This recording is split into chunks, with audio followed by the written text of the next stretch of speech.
it's fine to reject more than you accept. That's actually a good indicator in any franchise system, right? I wish more franchisors would listen is kind of where I'm going with that, is because I think a lot of them neglect a lot of the foundational stuff starting out. When you get into a franchise system or you start your own business, you got to give it 100%. Even for franchisees, when they're looking at any franchise as well, that's one of the things they need to be looking at is how long has the business been going on for? That starting your business is not about strategy.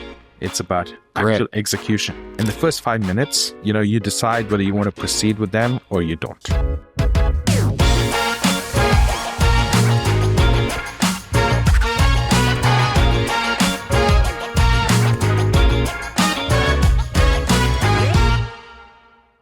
Welcome back to Distilled Wisdom. So we have had a little bit of everybody on the show so far. We've had suppliers, we've had franchisors, we've had franchisees. Today, I have Jayesh Kasim. Jayesh is with Valenta.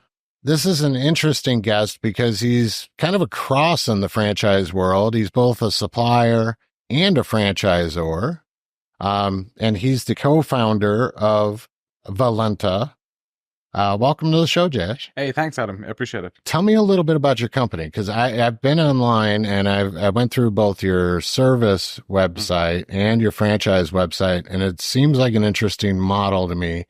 And you guys have one of the longest service offering lists I've ever seen, I think. So what exactly does your company do? All right. So, at Valenta, what we do is we help businesses increase profitability, right? And we do this using three main services, right? The first is consulting. This is where we make sure businesses have the right processes in place, right? Okay. And so that's really the consulting piece. Then we get into technology, right? If they've got the right processes, now do they have the right pieces of technology to get it all working, right? So this could be a CRM, it could be an ERP, it could be using software robots, it could be, so it's pretty much full CRM all the way through to RPA and AI solutions, right?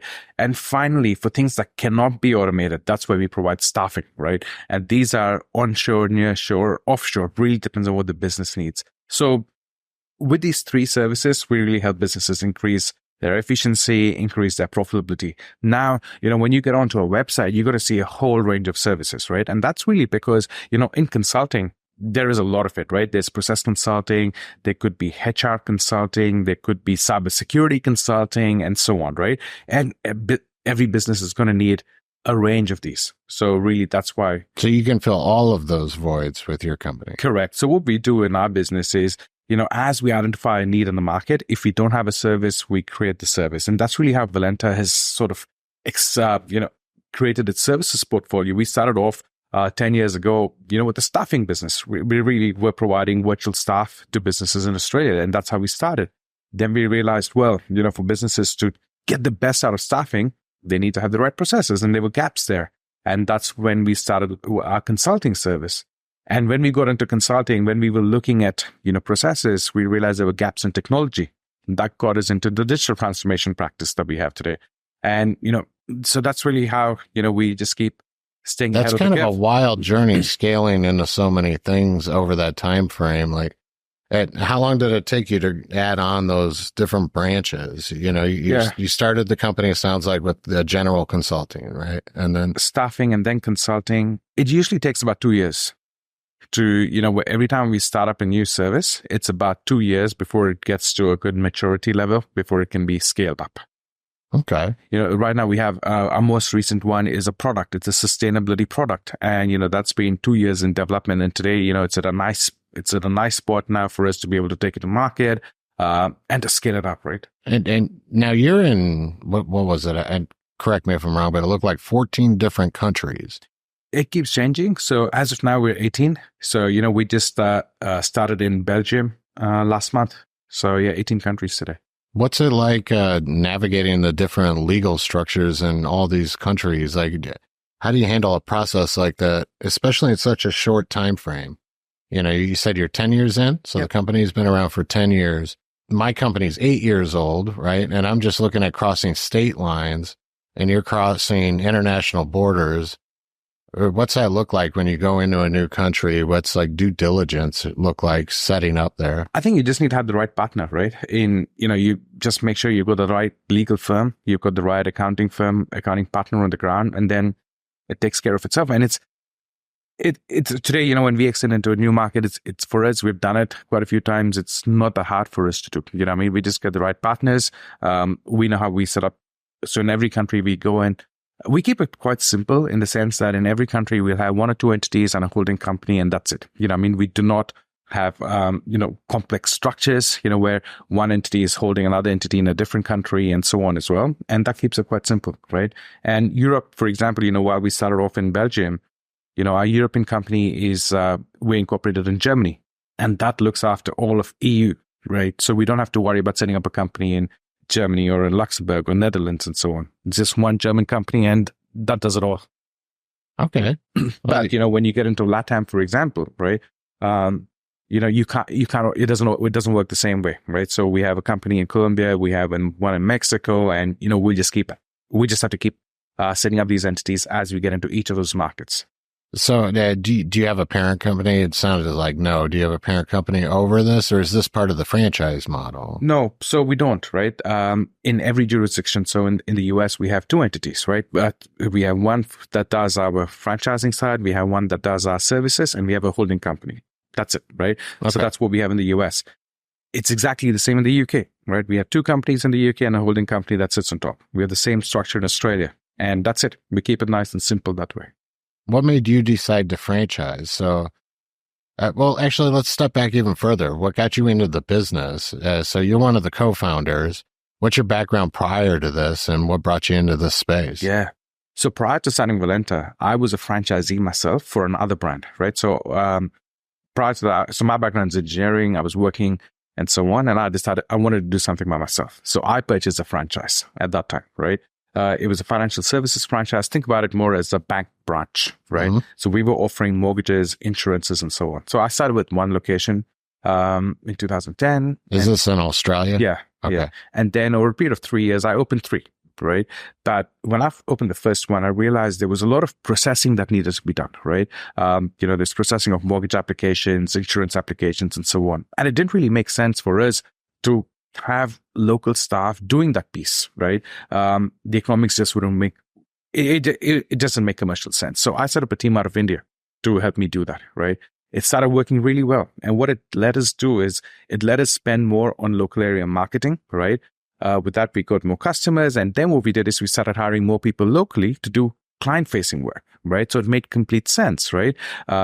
It worked well. We were able to turn around mortgage applications and insurance applications a lot quicker than so I got to pry a little bit.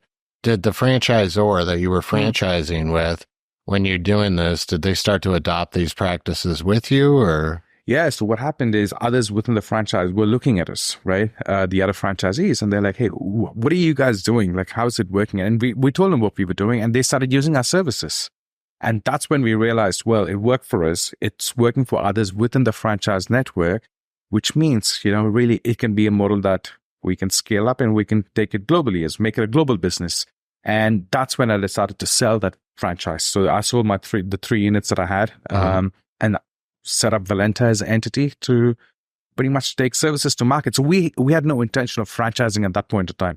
We really just wanted to take our services to market and keep growing. And that's what we did. And do more corporate model. Yeah, exactly. So that's really what we did for the first 5 years, right? And then we got to a stage where, we started in Australia, then we went to the UK, then we did the US, Canada, New Zealand, and so on. And we validated the model ourselves, right? And in doing that for 5 years, we realized, well, getting clients isn't a challenge, right? But how do you stay close to customers now? That's important. How do you become the strategic partners? And that's when we were thinking about scaling, right? And there was 2 options. One was, we could get some private equity, and then we could hire a sales team. Globally, we could do that. But, there's pros and cons of that, right? And the other option was to create a unique franchise opportunity. Do you have any private equity involved now? No, we don't. Okay. So it's just self-funded, and just keep growing organically. That's like the number one topic in franchising, right? Between franchisors is always that PE question. It's, do you do it? Do you do, don't you take it, right? Yeah. And again, it's great for some models. Some models need it, to accelerate the growth or whatever it is. I think it's, there's a fit for it in certain models. Okay. So you essentially, it sounds like, and correct me if I'm wrong, but it sounds like you started franchising so that you can be closer and service the clients better, right? So so that you had a closer pulse on your clients. Did retention end up increasing when you started franchising out locations? I'd imagine that's what the goal was, right? Yeah, look, retention, I wouldn't say, for us, it was more so client acquisition than retention, right? Okay. Because, we were able to, we keep scaling our team, right? Every month we keep adding new team members and so on. So that way we were able to manage those relationships, right? But maybe growing those accounts, maybe we weren't doing a great job at it, right? Because we just were spreading ourselves too thin. Mm-hmm. But, the minute we start with the franchise model, we started allocating existing accounts to our franchise partners as well. So they could start growing those accounts, right? And that worked well. And it's more about getting new business, right? Adding new logos and so on as well. And, our franchise partners help us with that. Now, how many franchisees do you have? Yeah, we're slightly over 50 right now. We just signed 2 last week, both in New Jersey. Congratulations. So, no, thank you. So we've got about half in the US and half outside international. Okay.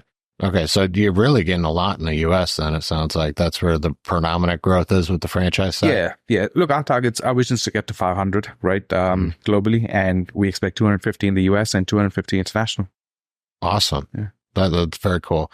Tell me a little bit about how it works for a franchisee. Because again, I went through your website and you have regional directors, right? And how large are their territories, right? And how do they work with the franchisees in the area? It was kind of interesting how this goes. Yeah. So, for us, again, less is more, right? That's how we look at it. Mm-hmm. So, we have managing directors, and our managing directors are really our master franchise or area developers, right? Okay. Really, that's what they're doing. So they look after a certain region. So in the US, we have 4, that look after the entire country. So it's quite a lot of states that they look after, sure. Right? So their role is predominantly, firstly, recruiting managing partners into the particular area. And then once they bring them on, support them, right? And help them build a successful business. So it's a dual role. So the way we look at it is for the first few years, it's going to be heavy on the recruitment side. And after that, it's going to be heavy on the ongoing support, So how big of an area is so a managing partner is essentially your franchisee, right? That's correct. And so how big is an area for a managing partner generally? So we go with a ratio of 1 franchise partner for every 2,000 businesses, right? And that's 2,000 businesses that have over 10 employees. That's really how we go about it. That being said, I'm curious about how you measure that metric, right? Because is it geographically? Because a lot of businesses are spread out all over the place. And how do you calculate this? Yeah, you're right. And look, in B2B, right, it's very challenging. It's very tricky to tell a franchise partner, hey, these are your boundaries and you've got to stick in there, right? Mm-hmm. Because a lot of it's going to be, their personal, their professional network, right? And, they may very well have a client in, let's say, in California they do a great job. And, this business in California may tell them to work with another business in Texas, right? And you can't tell them, hey, you can't do that business. They should have the flexibility and so on as well. So the way we do our territory mapping is our territories are more for inbound lead distribution, right? So if we have someone in San Francisco, for example, we may have 10 people in San Fran. And it doesn't matter, right? Because San Fran can accommodate, based on our definition, a lot more, right? But we'll list them there on our website. So people come onto our website, they put in a lead submission or whatever, it directs to them. That's really what it is, right? However, outbound, they're free to do business globally, right? We just ask them not to market in another territory where there's an existing managing partner, right? But they're free to. It's fair. I mean, that makes perfect sense. Yeah. That would have been my follow-up, but you pretty much answered it already. It would have been, how do you handle that when they get a lead outside their area? Do they have to get approval from the other, right? And a lot of our partners work together, right? They may tap into somebody else because of the expertise that they have, right? Or, in the situation that I mentioned earlier where, a managing partner from California gets a referral to do business in Texas. While they could do it directly, they could also work with a managing partner on the ground in Texas, do a deal split, right? And that way, the customer has someone local. How do you support as the franchisor in those situations? Do you get involved with a contract agreement that they go into with where they're sharing like that? It's quite simple, right? Again, we've got it all within our CRM, right? So in the CRM, the person that's originating the deal becomes the primary deal owner. The other managing partner becomes the secondary deal owner, right? And, it's a standard practice has been a 50-50 split, right? If they do decide that it's a different split, we have a project pricing module within the CRM again, right? So they can just go, they can work it out. So we cover all of this during our onboarding process itself. And so in addition to this, we do a lot where, our managing partners get together at quarterly conferences, right? And then we have managing directors as well. They understand how all of this works. So if we need to structure it for them, we help them structure it. Okay. And I mean, your business itself is building these processes out anyway. Yeah. So I'm sure you have very sound systems in place for it. Yeah. So it's I'm coming from a different place where I'm trying to build this stuff out, and you have different skill sets, and the knowledge of being able to help franchisors put these processes together. One of the things I noticed when I was at the emerging conference for franchisors, right? And some of the basics, everybody kept telling me, you have to do this, and they're talking about basic systems. And this is where I got really proud about my model. I still have to sell units to prove it, right? But I got really proud about it because they kept pointing out things that I should implement, and I should do this. And I'm like, well, I already have all that. I have that. And I had really good consultants that helped get me there, right? So I think your role is really, really important when it comes to this. And I wish more franchisors would listen, is kind of where I'm going with that, is because I think a lot of them neglect a lot of the foundational stuff starting out, and it ends up hurting them because they'll sell a handful of units and then everything lights on fire. And it really harms those foundational franchisees. What do you have advice you would give to a franchisor early stage like myself, and any specific tips in making sure you have those foundational systems? Adam, look, in your business, right? So you've been going around for about 8 years right now. And I think, having that history is very important before you franchise. Right. I think, and even for franchisees, when they're looking at any franchise as well, that's one of the things they need to be looking at is how long has the business been going on for? Or is it just an idea that is franchising from day one? What I mean? So I think, and if you've got that business going, then there is a bit of a transition, right? So, in our model as well, after when we decided to franchise, it took us 1 year to make sure we had the right systems. We had, the legal side is the easy piece. Sure. When you get the lawyers, they do all of that, but you want to make sure you've got the operating system working. So I think investing in that is very important. So whenever anyone's thinking about franchising, spend time. Just think about, it's not you, it's not your location. Now it's going to be 100. How is it going to work when you have requests coming in from 100? Do you have the infrastructure for it, right? And be practical about it as well, right? In the sense that you don't need to go and get an SAP set up straight away, right? But you may in 5 years or whatever it is, but there's spots, right? Let's think about what you need to get to your first 50, your first 100, and then keep going, right? And it's something that you have to evaluate. Your organization structure changes as well, when you get into franchising. So you got to start looking at that on a yearly basis as well. So how do your partners look at this when they come into a company? How do they evaluate a company out to find out, do you do this part? Do you come in and look for the inefficiencies and try to identify it? Or do you wait until they come to you and ask you, like, I have this inefficiency, I need to fix it? So you're talking about our customers, right? Yeah. Look, it depends, right? So sometimes what happens is, customers may come to us with a pain point, right? They may be like, for example, it could be like, look, I've got a bottleneck in my finance department. I just need that sorted, right? Can you get me some people? Or can you automate it using software robots? Great. We'll tackle that because that's our immediate need. However, we'll tell them, look, while we do this, once we're done with this, let's do an assessment, let's do a discovery and see all the other areas of the business that we can help you with, right? Yesterday, we had a couple of strategy sessions with a few franchisors, right? And we were doing discovery with them, right? We're trying to understand, look, and these discovery sessions can go anywhere between 2 to 4 hours, right? Sure. We're looking at, again, all aspects of the business. What are they doing for HR? What are they doing for finance? What are they doing for IT, cybersecurity? What are the technology they're using and so on, marketing, right? So we cover all these things. Once we do it, once we ask them questions, they tell us more about it. We then put together a strategy, right? And that will have a whole range of things. And usually the way we design it is things that have the highest impact and that have a strong ROI as well. So you're essentially going like, we need to focus here first, and obviously it'll fund the rest of the development, because this isn't a cheap process. I know that too. you're in a great space for profit margins, I'm sure. Right. Now, we can't discuss finances, obviously, but again, Adam, when it comes to pricing and stuff as well, right? Again, consultants can be expensive, right? And that's why not a lot of businesses can afford them as well, right? You can't afford the big four and so on as well. But the way we've got our model is it works quite well. It's not expensive, right? It's very, very cost effective for our clients. And in most cases, the services pay for itself,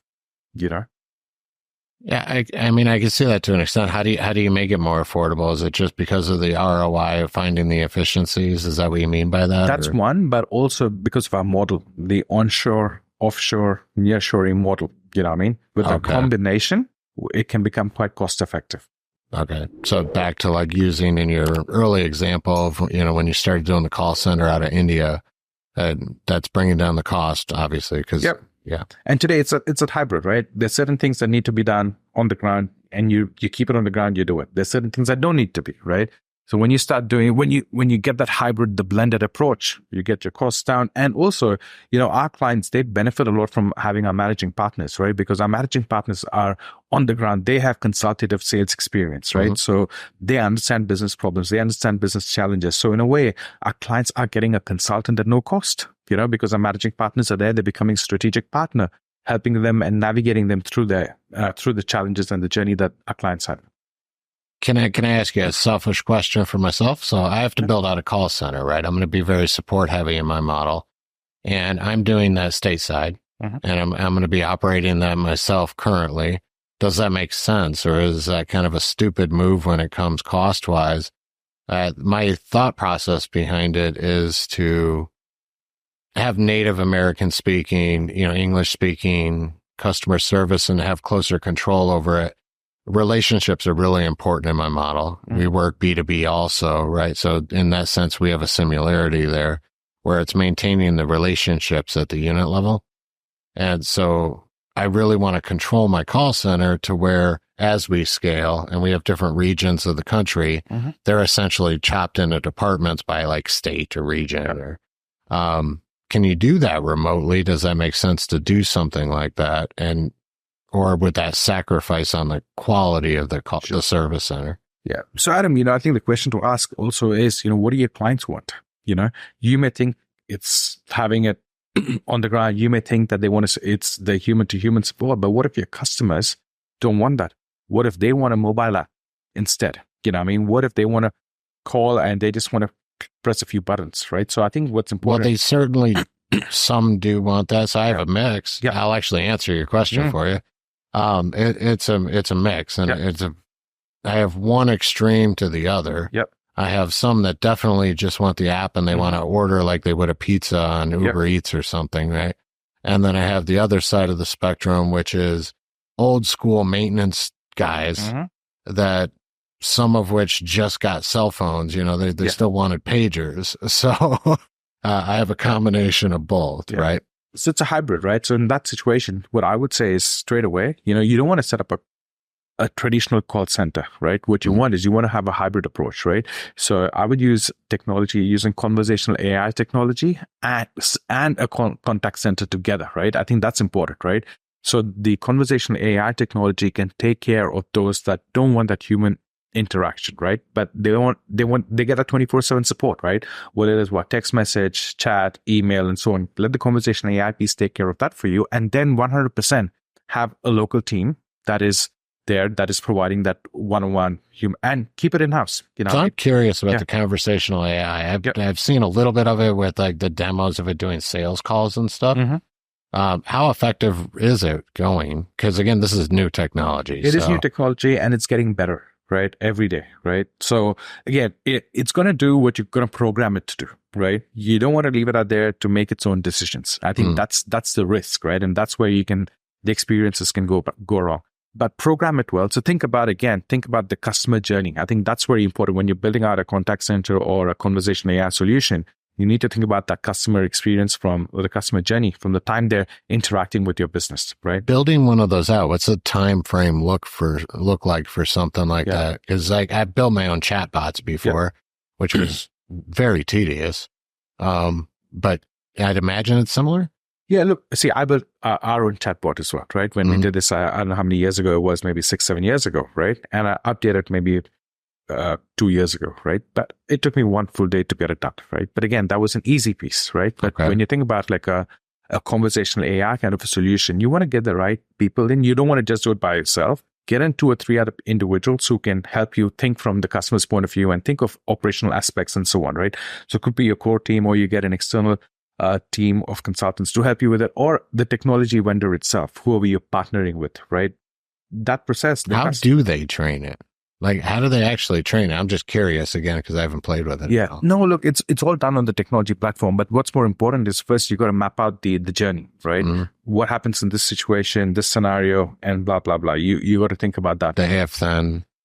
So do maybe about a week of getting that done, right? If it's more complex, I think in your business, it's probably about a week, but it really depends on how complex the business is, right? That it could go on for about 3 months as well. So once you've got that going, getting the development, again, depending on how complex it is and how many platforms it needs to integrate to see, because, a chatbot is good. It's all fine. But where conversational AI comes in is that it connects with the different technologies that you have in the business and it processes things, right? So that is where those integrations and so on become important. You've got to test them and all of that, right? So say about, 4 weeks, for a simple process with the right amount of testing that's done before you go live. So again, this is so interesting to me because I had one of my developers on earlier yesterday, and this is one of the subjects we were talking about is how AI plays a role and whether or not he's going to be integrating some AI into his software, right? Mm-hmm. And you're like the other opposite of his point of view. He's more reserved on it, and he doesn't really see AI coming into play with his software yet. And you're on the other side going, no, this is, one of the main solutions that should be plugged in. So it's interesting to hear both point of views there with it. Again, he's a different generation software developer, and it's just interesting to watch this all develop when it comes to the AI. And AI has been a main topic throughout my podcast the past week, right? It keeps coming up into the conversation. And some people have the point of view that a lot of companies are implementing it more as a marketing tactic, right? We have AI now, right? And then there's companies, yours sounds very useful with like the talk, but I don't know if society is ready to deal with that yet. You would know more because you implement these things. What's the feedback from the client base when they're getting, an AI conversational tool when they call a number? Yeah. It comes back to, who's the customer? You know what I mean? For example, right? I fly a lot with American Airlines and I love their conversational AI solution. You know what I mean? It's great. I call, I enter a few details. It straight away, it picks up my reservation details and so on with my record locator, and I get a call back. You know what I mean? And they've already got all my details and so on. It's perfect, right? Again, it depends on who the customer is, you know what I mean? And what do they want? How do they want to be? And I think what businesses need to think about is making sure they have all channels available. That's very important, right? Make it easy for your customer, regardless of the platform that you're making available to them, right? It's funny. I saw TikTok just yesterday. I'm getting hooked on that app because I'm trying to build the show, obviously, right? But there was a guy on there and he was going on this rant about a restaurant that he wanted to pick up food on the way home. And he's like, I don't understand. Why can't I just call this place and, just order my food? Yeah. They want to sell the food. Why are they making this so difficult for me to place an order for pickup? Right. I agree. Yeah. And look, on that same topic, right? Like there's a few restaurants, I pick up, I order on a very regular basis, right? And it's quite frustrating to call them every time, give them your name, give them your telephone number, and repeat the same order. Or have to download their app. Yeah, exactly. Or have to do XYZ, right? What I would prefer is if I was calling, it'd be like, hello, hello, Jayesh, is it the same order? And all I've got to say is yes. And it's done, should be easy. Or if it's a different order, yeah, cool, no worries, what would you like? But again, it's having like a smart system, right? That can look at what is a trend? What are the items that you usually order, right? What's the frequency? And if you use predictive analytics, for example, if you know that, your customer hasn't come back, who typically comes every week, or They order Wednesday dinner. Proactively at 5 p.m., send them a text message. Would you like us to get your order ready for you? You know what I mean? And it's thinking about using these to increase sales as well, generating revenue, making your customers' life easier, right? There's so many things that can be done. But again, businesses are usually, they're just too busy doing day-to-day operations, you know what I mean? And this is really where you need a separate team within the organization to think about how you integrate certain piece of technology to, increase sales, increase customer experience, increase employee experience, and so on as well, right? And if you get that right, your business is automatically going to grow anyway. Which segments of the industry would you say are doing better with this and which ones are doing worse, right? It depends. Look, we do a lot in the finance areas, right? So, finance functions are the first lot of, you mentioned AI and you mentioned marketing earlier, right? And you're right. There's lots of AI tools out there that it's easy to use for marketing solutions, right? But that's a very, very small piece of the whole AI and automation function out there, right? That's available, right? So typically the use cases are in finance where, your accounts receivable, accounts payable, all those functions are automated, right? It starts there, then it gets into HR, right? So again, in HR, it's all about all the way from screening of candidates, recruitment, all the way through to, retention, right? That's again where automation, RP and AI solutions come in. From there, it goes into IT, right? Thinking about, every time you have a new user that's coming into your organization, there's certain things that need to be done. You can automate all those things, right? So that's really how it looks. And marketing it's a given over there. It's designed to make people's life easier, right? Things that were taking, an hour today could take 15 minutes to do, and that's the power that it's got. The right marketing teams will know how to use it, but the use cases and the ROI are a lot more in other functions, such as, the finance, the HR, the IT, the contact centers, and so on. How do you define AI? Look, it's artificial intelligence, right? So, that's what they say, right? But it's really, right now, it's not. It's not what you envision with AI technology, right? It's not self-thinking yet. We're still programming it to do a task. It's just more automated in the way that it delivers that task. But before you get there, right? Before any business gets there, you first got to have your basic automation in place, right? So, and that's where a lot of businesses today, there's lots of buzz around AI. Everyone just wants to get on this AI bandwagon, but they really don't understand the basics, right, of automation. So what I would say is, look, before you get there, think about your existing systems that you have in place across you. It's not just marketing. Think about your entire organization. Think about the systems that you have. Think about the workflows in there. Are they optimized? Do you have too much technology, right? Do you need so many applications? Could you consolidate, right? Because it's very easy to just go buy an app or buy a software that's going to do one point or one function, but well, while you were talking, that's what I was thinking while you were talking. I'm like, well, there is stuff that does all that, but you're talking about either utilizing those, there's software as a service for everything now, right? And so you can take your accounting system that they're already using that process to automate XYZ, but then you have to buy all these different softwares. Is your company coming in and replacing those or just integrating it to all talk? Yeah. So firstly, what we do is we try and see if there is too much and can you do more with less, right? Gotcha. And let's try and first remove things that you don't need, right? That's important, right? Less is more again, right? And then if you need to have, and this happens usually in cases where, there's legacy systems that you can't come out of, and there are certain tools that are very, very specific for a particular industry. You've got to keep it and so on. We get that. Cool. So let's optimize that first. And then let's add a layer of connectivity. Because if you don't connect these systems, that's where you have duplication issues. You have, there's copy pasting issues. You don't have reports. You don't have analytics and so on. So then what we do is we connect them all together, right? And sometimes, connections can be, there's APIs again. There's, people talk about, hey, I've got an API integration. Yeah, that's all cool. APIs will do certain pieces, right? Between certain systems. But there are limitations there, So when you reach those limitations, that's when you add like a robotic process automation solution on top of that, And then when you got all of this sorted, you have your analytics and you have everything else going on. Then you can start thinking about AI solutions, about letting the bots think, think and process. But that's all predictive, Microsoft with their Copilot, they're making nice advancement over there. You know what I mean? So I use Copilot. Yeah.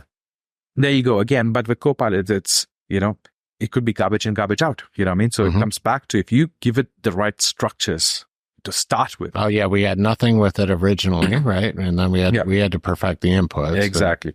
And, then it started doing okay. 100%. So there you go. So again, let's for any business that's thinking about using AI and stuff, get the basics going first with technology, and then you can get there. Awesome. What's the plan for you with it, right? Do you plan on scaling it out? I know before we went on camera, we were talking about what I plan to do with my business and direction I plan to go, right? Do you plan on staying in as leadership for the remainder? Is this a lifelong journey, or are you thinking about going the route later down the line like a lot of franchisors do today and end up exiting to private equity and moving on? Yeah, sure. Look, I think, I'm, at this point in time, just enjoying the journey. It's nice fun, and so on. Like, so speaking of businesses, solving different challenges, coming up with innovative solutions, it's fun, right? So I think if you're having fun, then that's the most important thing, right? Our vision is to get to $1 billion in ongoing revenue, and we want to get there by 2030, right? We want to have 500 franchise partners who are all very successful, right? Getting to the 6 or 7 figure businesses within, and it's always going to be an 80-20. We know that 20% will get to the 7 figure, the rest will be on the 6 figure, and that's perfectly fine as well, right?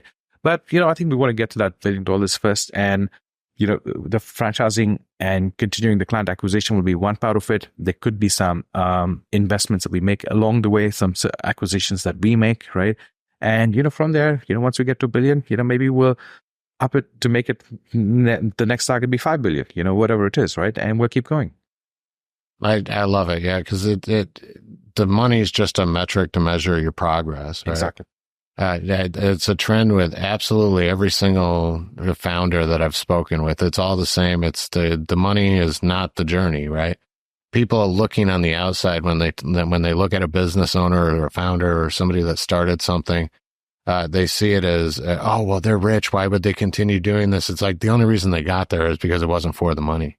Yeah. Like that's a benefit of it, but it's especially in the franchise space. That's a difference between, Wall Street and corporate America, the more all corporate structure. The franchising attracts better people, honestly. It just does. I really appreciate the franchise space. Anyway, that was more a statement than a question. Yeah, no, I completely agree with you. You know what I mean? And, you come in, you give it 100% and you get, the more you give, the more you get, right? Yeah. It's as simple as that. It's all about building people up. And how do you handle that within your organization? I know you obviously have a support heavy structure, which is awesome. Supporting your partners, not franchisee partners, supporting your partners throughout the areas. Are there any tips you would have on, controlling culture and keeping them motivated, keeping them on track, or any advice you could provide to a franchisor? Yeah, look, I think getting the culture right is very important, especially when you're starting out as well. I mean, it can be very tempting, to just get going and just have your first few franchise partners, but I think it's very important to get it right from the very beginning, because it can, again, it's like 5 or 10 year contracts that you're signing, you know what I mean, and stuff. So you want to get in the right team. So, I like to say we're getting married in a sense, right? Yeah, 100%, right? And it's fine, it's fine to reject more than you accept. That's actually a good indicator in any franchise system, right? So I'd say, get the culture right. And then from there, get the partners working together. I think that's very, very important, right? Whether it is on a regional basis, more local or global, whatever it is, get your partners working together, create mediums for it, right? In our case, virtually we use Microsoft Teams, right? And we have groups, we have chats, and we have all of that going. We catch up every week for insight sessions every Monday, where we talk about... Is this company-wide or is this regional? No, that's company-wide, right? Okay. We do this. And, we worked at a time zone that works quite nicely from, the West Coast all the way through. That was going to be my next question. How do you do that when you have locations, in Europe and then in Texas? Right? So, it's 10 a.m. Eastern, right? And it works very well for, from the West Coast all the way through to East Europe. Yes, it's evening for them, but it's still a good time. You know what I mean? It's not too bad, right? And as we may start doing another session at a different time, and that would cover Asia, right? All the way through to Australia, from the Middle East, Asia, Australia. But we're still growing in the region, right? So right now, those partners, they watch our recordings on a weekly basis, right? So we record it and stuff, but eventually we'll just duplicate these. Are they required to attend, and if they're not, how's your attendance would go with those? Yeah, look, you want to try, we don't make it mandatory, right? It's up to them. Again, they're business owners, right? If they want to succeed, like they bought into the franchise because they wanted to become a business owner. They wanted to control their destiny and so on. Now, these are tools out there where we are educating them in terms of these insight sessions that we host every week. We're talking about case studies, right? About, problems we've solved. How did we get the client? What did we do? What was the benefit and so on? It's in their best interest to participate, right? And ask questions and so on, right? It's a learning. If they don't, and some, they may be busy, right? They may not be able to attend everything. They could have client engagements. They've got the recordings to watch, so they can watch that. So yeah, we make it available and then it's for them, right? We don't mandate it. It's the same thing with our conferences. We do quarterly conferences. Again, in person. Again, yes, there's investment into it, right? It's not only...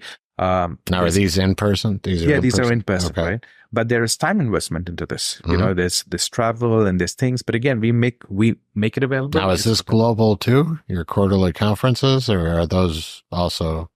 Yeah. So, we do these, for example, this year, we started the first one was a virtual one in January, right? The second one, we're doing a 10th year celebration. We're doing it in India. We then have the one in July, which is in Mexico. And the last one for the year is going to be in Vegas, right? And again, it's open for our partners to come in from anywhere. You know what I mean?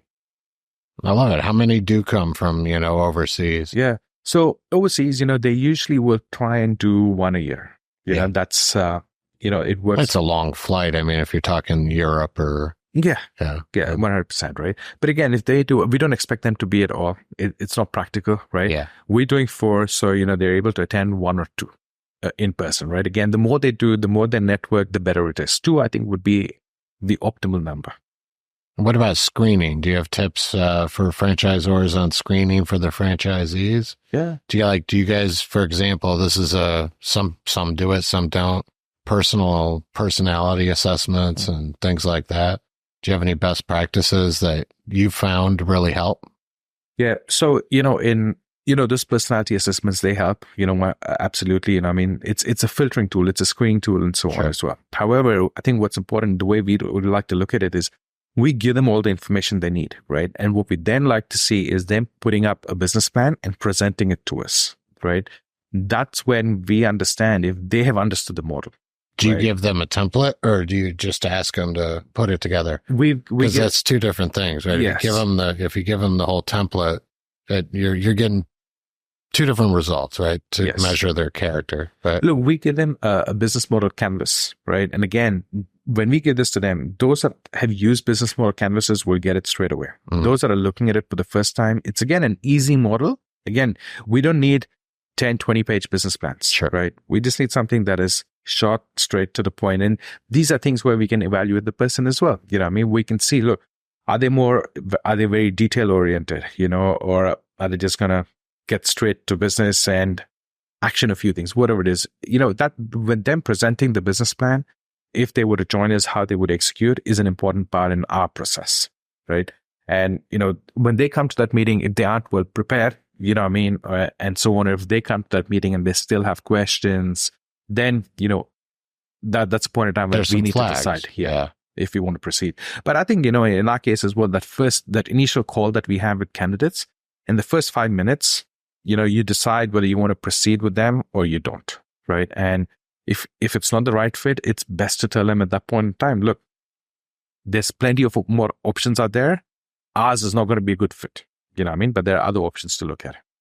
What's your process look like for a new franchisee? How long's the cycle for them to, close and sign on the dotted line and purchase their territory? So the way it works is, we have an initial call. If we do see a fit there, we then provide them access to our portal, right? So when they get onto our portal, we've got quite a few videos in there that explain our model in detail. So, they usually need to spend about 3 to 4 hours on our portal, right? Going through everything. There's case studies in there. There's plenty of information. I'm just curious. Are you getting the metrics on how long they're in there and everything? Okay, cool. We track that. right? Yeah. I just got a portal too that does the same thing. Yeah. It's highly valuable. Super, super important, right? Yeah. We then get them to attend our Meet the Team webinar, which we host every 2 weeks, right? So that's, again, it's a step in the portal itself for them to register, right? So they attend that the webinar, the Meet the Team webinar. Then they connect back with their managing directors. So the last step in our portal is to set up a time to connect with the managing directors. So they've got the booking links and so on as well. So again, when our managing directors have that meeting, they go into the portal and they check how long have they spent, you know what I mean? And typically the candidates that are interested, that get it, they will spend a lot of time. They go back to the same videos. They click on it multiple times. We get a good idea. They're engaged. They're actually, Exactly. they're buying into the model, and they're excited about it if they're going back. They have questions and they're trying to answer them. Yeah. So, they'll do that. Then they get into, they'll have the meeting with the managing director. If there's alignment there, we give them the business plan template.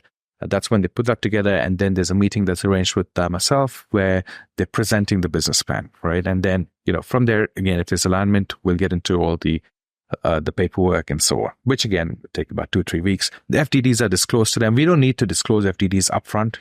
To me, that's a 200-page document, right? Yeah, I do it in step 4 or 5 in my portal. But yeah. So we do it once we make sure there is alignment and we want to proceed. That's just paperwork that needs to be executed. But the other stuff is more important. The alignment, the business plan, and so on. And how often do they make it to the interview with you, and then you end up rejecting them? I'm just curious about this because I have to make those decisions as people come through. Look, I think, our managing directors do a great job in terms of screening candidates and so on as well. Again, at the end of the day, they're the ones who are going to be working with them on a daily basis as well. So they don't want to get someone that is not going to be a good fit as well, right? So it's very, very rare that... I guess I should have asked that question different. Do you? Because they're essentially a master franchise, right? Under your model? Yeah, they're area developers. So the franchise agreements are still signed with us. Okay. Because that's the main difference between the area development versus master franchise, right? Gotcha. Yeah. Okay. I was confusing the two.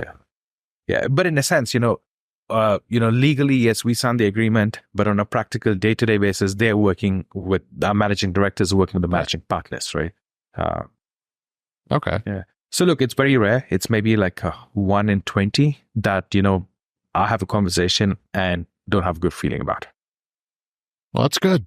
Yeah. That's awesome. So what would you tell somebody that has no business experience operating a business? They're potentially shopping. They're deciding to either open their own business, buy a franchise. What would be your advice for them to make the analysis on what direction to go, whether it's franchise or, starting their own thing or maybe purchasing another business? And what would you tell them to focus on to be successful regardless the path that they choose? Okay. So maybe, I know that's a couple different things. I'll tie this in with my journey, right?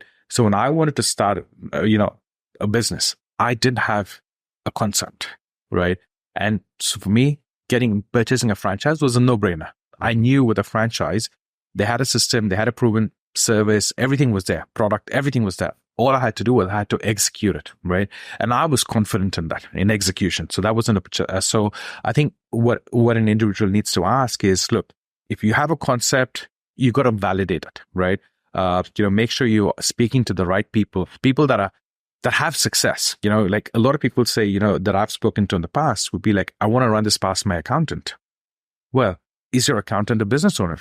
You know what I mean? Like, have they built a 7 or 8 figure business? I never take business advice from my CPA. I will take advice on what to do with money and avoid taxes. Exactly. But yeah. So, like, again, you got when you're trying to validate your concept, validate it with the right people that have been there, that have done it, and so on as well, right? There's a few different ways to validate it. So, right. But if you don't have a concept, get into a franchise system, right? That it's a risk-free approach. However, when you get into a franchise system or you start your own business, you've got to give it 100%. You've got to give in the effort to make it work. So, in my business, when I purchased a franchise, I knew how to execute and so on as well. And look, my strategy initially was, look, I would go and establish relationships because, we were doing mortgages at that time, right? So we thought we could establish relationships with realtors, with attorneys, and so on as well. But, when I reached out to them, they already had existing relationships in place, and they weren't open to an idea of setting up new ones. They've been doing it for 10, 20, 30 years, and I was new. So it wasn't going to work. So I changed my strategy. I had to change. And I started spending $5,000 a month on local area marketing. And this is back in 2010, right? But what it did is I spent this for a good 9 months. But what it did, it changed the strategy in sense now I was getting clients were coming to us first, and I was able to refer them out, right? So in 9 months, people changed your position to where you're the one with the referrals. Yeah. And they had to refer back, So we changed. But again, it meant that, I was prepared to, put in that $5,000 a month into marketing. So it's very important, right? When you get into a business, into a franchise, make sure you put in the effort and you fund it well enough to market it as well. Yeah, funding's definitely underestimated, I think, and so is the amount of effort that somebody has to put in to start a business. I think a lot of people opening something for the first time or starting a business, even if they've been at a high level of management, they underestimate what it takes to get it off the ground. Yeah, and usually, if you've been at high, the C level or upper management, it's very different because there you have an entire team of people that are doing several things, right? A business is completely different. Over here, you've got to do things. You're pretty much operating the entire piece. And we've usually seen CEOs, where, when they start a business, they actually have no clue how to get it off the ground. You know what I mean? Because they've just had people, they've just been delegating, and they're more around the strategy side. But starting your business is not about strategy. It's about actual execution. How many people, when you opened your mortgage business, was it just you solo or? Yeah, it was me first. It was just myself. But what I had done at that time is I had a full-time job as well, right? So I had to transition. So what I did is I set up the office and I had a receptionist. So, the receptionist would take appointments for me. I would do them after hours in the evening. And, slowly as it started happening, I would do them in my lunch break. You know what I mean? And so on. But again, that was a shock. It was for a 9-month period. In 9 months, I'd replaced my income and I quit my job and I expanded the business. That's a smart strategy. Some businesses that they're not going to be able to do that depending on the vertical that they go into, right? And they're going to have to dive straight in. Do you have any specific tips for somebody like that? Yeah. Look, in those kind of situations, just make sure you fund it, right? Yeah. So make sure that, for the first 1 year, you've got your living expenses taken care of because, again, you don't want to stress about your day-to-day, right? That's got to, you don't want to impact your lifestyle. So make sure you've got that covered. At the same time, just make sure you've got enough to keep the business going. Because the strategy that you have when you start may not necessarily work out. And it may change 2 or 3 times before it works out, right? So you just got to have plan A, plan B, plan C, right? Make sure you fund it well and then get into it. Being comfortable with change, that's a good point in and of itself right there, right? That's every single successful business person I've ever met has the ability to shift and change, right? And I think that's a trait. This is just my input there. I think that's an important trait to have going into your business is understanding that not everything that you do in your business is going to work out. Yeah. And you need to recognize it. And the sooner that you accept it didn't work and move on, the better off you'll be in your business. Yeah, it's not a sign of failure. It actually means you're getting one step closer to success. You know what I mean? That's an opportunity to learn. Exactly. So just be prepared for that, and you'll be on the right track, right? If that was happening, right? Yeah. But again, you could have some that say, "Hey, look, I tried this strategy, it didn't work," and you give up. But they're never going to be successful in any business. You know what I mean? For those individuals, when you get into business, you've got to have that risk appetite. You know what I mean? And just go for it. And personal responsibility. Yeah. Yeah. Well, Jayesh, I think, do you want to tell them a little bit about where they can find your company and yourself, whatever information you want to share with the audience? Yeah, sure. Look, our website, Valenta.io is, where, you can learn more about our services. Valenta.Franchise.com is where we have more information around our franchise. I'm on LinkedIn. LinkedIn, it's Jayesh Kasim, and you'll find me there as well. Awesome. And I'll put that on screen. So for those of you that are actually watching it, go look at the screen because I know you're not staring at it the whole time. It's a long podcast, but I'll put his web address and everything in the description as well. Jayesh, thank you so much for your time today. I appreciate it. And I look forward to hopefully getting you on one of our live events in the future. So. Yeah, Adam, look, it was great. Thanks very much for having a great conversation. Awesome, man. Thanks. Good luck.